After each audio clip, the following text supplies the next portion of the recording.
What's up, YouTube? This is Too Raw for TV. All right. So before I get into this video, I want to give a shout out to Elijah for his donation to the channel. I saw your donation later yesterday, but I wasn't making a video at that time, so I just had to wait until I uploaded this one. So, you know what I'm saying? Thank you, brother. You're a frequent contributor to this channel, and you give a lot of good video ideas, you know, and suggestions, and you've been a long-time supporter since, I think, 2015, I think it was, when the Warriors started their run, 2015, 2016. So, yesterday morning, I uploaded a video talking about Mike Tyson and Bernard Hopkins' belief that he could regain the undisputed heavyweight championship. Actually, he said that he believed that both he and Evander could do that, and I don't think they could at this point in their lives and in their careers, if you want to call it that. I do think that Mike could possibly capture some lower tier belts just because of the deterioration of the heavyweight division, but just literally moments after I uploaded that video, it became official. It shocked me because I didn't think this was going to happen. I thought it was just some publicity stunt Tyson was on. No, it's official. Mike Tyson is making his return to the boxing ring this September. Mike Tyson, the former undisputed heavyweight boxing champion, will fight Roy Jones Jr. in an 8-round exhibition match on September 12th, entitled The Frontline Battle. The match will be a pay-per-view event hosted by social media platform Triller, the company announced. According to a person familiar with the terms, Triller paid north of $50 million for exclusive streaming rights for the exhibition. The person spoke to CNBC on conditions of remaining anonymous, as financial details of the fight were not made public. Leading up to the fight, Triller will create a 10-part docuseries that will feature exclusive footage of the fighters leading up to the match, releasing 2 episodes per week. And the event will, quote, include significant undercard matches as well as iconic musical performances to be announced in the coming weeks, the company said in a statement. Mike Tyson, I believe it was on Twitter, announced yesterday, I am back. So Mike Tyson, who is now 54 years old, turned 54 on June 30th, finished his career with 50 wins, including 44 knockouts. The last few matches of his career were terrible. His last fight was June 11th, 2005 against Kevin McBride when he was 38, closing in on 39. It was looking terrible. Look, while I don't think that, while I don't think that Mike Tyson will ever regain the undisputed titles, he couldn't even do that when he came back the first time. I think he captured one or I think it was one belt, or was it 2? 1 or 2 belts, but he didn't gain the undisputed championship then. I think it was 1 belt. I think it was WBC. But he captured 2, right? Because he beat Frank Bruno. Then I think he got another belt when he fought Bruce Seldon, right? So I think he had 2 of the 3 belts. But anyway, he hasn't been undisputed since his first reign from 86 to 90. But I will say this about Tyson. I'll say this. All right, in this potential fight, I wonder about the seriousness of this fight. Like, is Mike really going to be throwing punches with mean intentions, or is it going to be more of a let's just go through the motions type shit? I don't think people want to see that. I think people want to see Tyson. My concern about this fight isn't Tyson, it's Roy Jones. Okay? Roy Jones, I have concern about if this is a real fight. If this is a real fight, I have serious concerns about Roy Jones. Now, mind you, when Roy Jones began to lose that beautiful, nearly peerless athleticism that made him the pound-for-pound best fighter on the planet for much of the 1990s, once he began to lose that around the time of the Tarver fight, right, he became much more susceptible. The flaws that he had fundamentally as a boxer began to catch up with him. And he began to get knocked around and knocked out. You know what I'm saying? We saw him get knocked out by Antonio Tarver in their second bout. In their third bout, he barely survived. He got, clocked a couple times in that third fight. Glenn Johnson knocked out Roy Jones Jr. If memory serves me correctly, Bernard Hopkins beat him pretty soundly in the second one, which was a 180 of the first fight when Roy in his prime beat the bejabbers out of Hopkins. And I remember, I can't remember that fighter now, but the guy that fought over across the pond, Calzaghe beat the hell out of him. And this was 10 years ago, 15 years ago. Now you're talking about him fighting Mike Tyson. I don't know, man. I feel, if this is a fight that's on the up and up, Roy is going to have to bulk up. But then, if you're bulking up, you lose the advantage that you had, which was your speed. So, I'm going to say this. They're both old. Roy's 51, Mike's 54. But I think if you look at Tyson, all right, I will say this. Mike looked like he's taking care of himself a lot better than a lot of these fighters that were in our generation.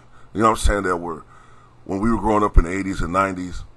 Well, I know some of you guys are younger than me, but you guys who are my age, you look at Mike and you look at some of these other guys, you look how they talk, you look how they, their bodies. It's crazy because Mike was the one that was always made fun of because of his high speech, his high voice and his lisp. But now it's, the joke's on you guys because now you guys are walking around, punch drunk, can't talk, Riddick Bowe. Riddick Bowe can't talk anymore. I mean, I'm not trying to be mean, but you know what I'm saying? But one thing I'll say about Tyson is that he looks in better shape than he did in his last couple fights. Like, when he fought McBride and the other guy before that, I don't know what the hell he was. I forgot his name. Was it something like Danny Green or something? I can't remember. But the last two guys that he fought, Tyson was not in good shape. And I think he also said that at that time he was really disinterested in fighting. He was thinking about quitting anyway. He wasn't really motivated. And he was also under the influence of drugs. I'm not making excuses for his performances. He's a professional, and he lost. But I think Tyson is in a different mind frame now. And I think he feels like he has something to prove. And to me, if I'm going with my instincts in this fight, I don't think this fight's going to full 8. If Tyson's really going to go after Roy, if he's going to kind of pull his punches a little bit, make a show of it, then I think he might kind of stop it in the middle. But if Tyson really goes after Roy, rest in peace, Roy Jones Jr. You're a legend, great fighter, but I know one time Roy bulked up to win the heavyweight title, but that guy was an alphabet bum. What was it? What was his name? I can't remember the guy's name anymore. Some alphabet C-list fighter that was the heavyweight champion that Roy won that version of the heavyweight title. That guy's not Mike Tyson. Even at this age, I would take Mike over that guy. So, especially with Roy being the way he is now, man. I don't know. But that's pretty much all I got to say about it. I want to look a little bit more about Roy right quick. Let's see.